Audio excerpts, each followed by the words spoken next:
Ukraine सीमारे रूस विमान दुर्घटनाग्रस्त इलिसुनी 76 सामरिक विमान दुर्घटनाग्रस्त होइछि। दुर्घटना नहीं रूस प्रतिरक्षा मंत्रालय देइछि सूचना। यूक्रेनीय बंदी को नहीं विमानटी जाउथबा बेले दुर्घटनार शिकार होइछि। बंदी बदल प्रक्रिया रे बंदी को नहीं विमानटी जाउथबा बेले दुर्घटनार सम्मुखीन होइतिला। विमान रे 6 जन यात्री 3 नागरिकों समेत 65 जन थिले। दुर्घटनार कारण अस्पष्ट थिबा बेले मृताहतों संपर्क में सूचना मिल पारिनी।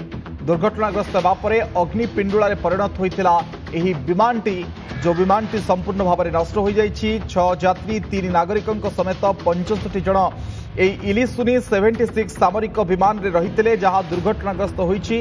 दुर्घटना नहीं रूस प्रतिरक्षा मंत्रालय ए संपर्क में सूचना देइछि। यूक्रेनीय बंदी को नहीं विमानटी जाउथबा बेले दुर्घटनार शिकार होइथिबा नै सूचना वर्तमान समय रहिछि। जहां गुरुत्वपूर्ण सूचना यूक्रेन सीमारे रूसर विमान दुर्घटनाग्रस्त होइछि। इलिसुनी 76 सामरिक विमान दुर्घटनाग्रस्त होइथिबा नै सूचना।